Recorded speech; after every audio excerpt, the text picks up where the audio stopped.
कल्पना एक मध्यम वर्गीय परिवार से थी जिसने अपनी स्नातक की पढ़ाई पूरी कर ली थी और अब वो अपने घर पर ही छोटे बच्चों को ट्यूशन पढ़ाती थी।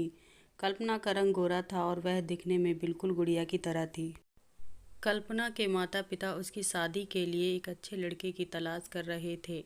तभी कल्पना के मामा लड़के के बारे में बताते हैं। वो कहते हैं कि लड़का का नाम राहुल है, वह किसी कंपनी में मैनेजर के पद पर है और महीने के 70,000 कमाता है।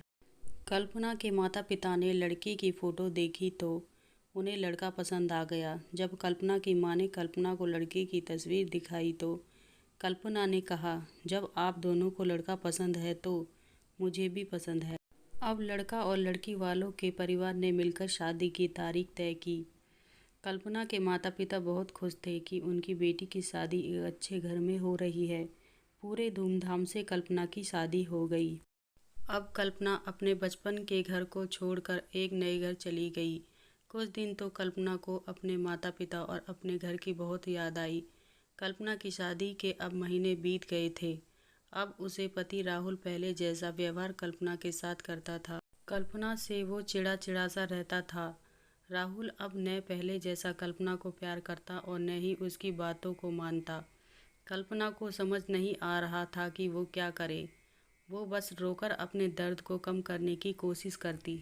एक दिन कल्पना को पता चला कि राहुल सिगरेट पीने के बहाने छत पे जाता और किसी लड़की से बातें करता है। जब कल्पना ने राहुल से पूछा कि आप रोजाना छत पे जाकर किससे बात करते हैं, तो इस पे राहुल ने जवाब दिया कि वो मेरे ऑफिस का फ्रेंड है, बस उसी से बातें करता हूँ और तुम अपने काम से मतलब रखो, ज़्यादा सीआईडी बनने की ज़रूरत नहीं है।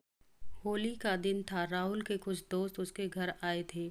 सभी ने घर पर पार्टी की। उस दिन राहुल के एक दोस्त ने थोड़ा ज़्यादा ड्रिंक कर ली थी और उसने नशे में कल्पना के सामने जाकर कहा, भाभी आप इतनी प्यारी और मासूम हो, फिर भी राहुल भाई दिन भर उस घमंडी नेहा से बातें करते रहते हैं। लगता है कि आप राहुल भाई का सही से ख्याल नहीं रखते हैं।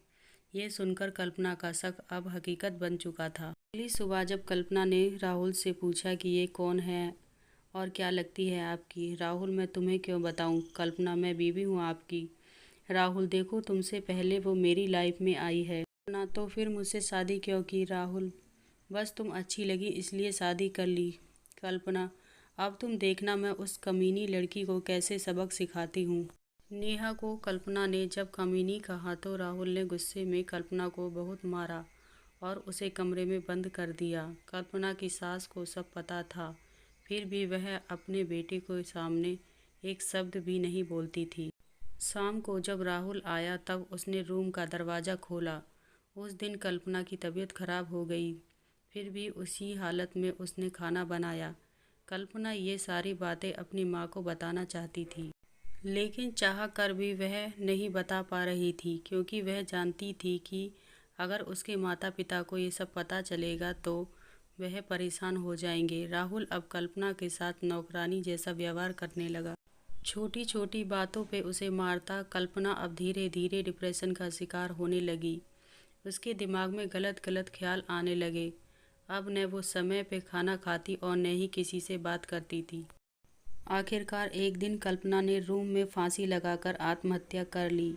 कल्पना ने आत्महत्या का कारण किसी को नहीं बताया, लेकिन उसके सास को पता था कि कल्पना ने आत्महत्या क्यों की। दूसरी तरफ कल्पना के माता पिता का रो रो कर बुरा हाल हो गया। कल्पना की मां ने पुलिस को आत्महत्या का कारण उसके ससुराल वालों को बताया। पुलिस राहुल और उसके माता पिता को ले गई। जीवन में अक्सर अच्छा दिखने वाला इंसान अच्छा नहीं होता। इसके अंदर कहीं न कहीं बुराइयां छुपी होती हैं और वही बुराई किसी की ज़िंदगी को बर्बाद कर देती है। कुछ ऐसा ही कल्पना के साथ हुआ। फ्रेंड्स, आपको ये कल्पना कहानी कैसी लगी, आप अपने कमेंट के द्वारा हमें अवश्य बताएं। पसंद आने पर लाइक और शेयर करें, सब्सक्राइब करें और बेल आइकन को दबाना ना भूलें। Thank you for watching.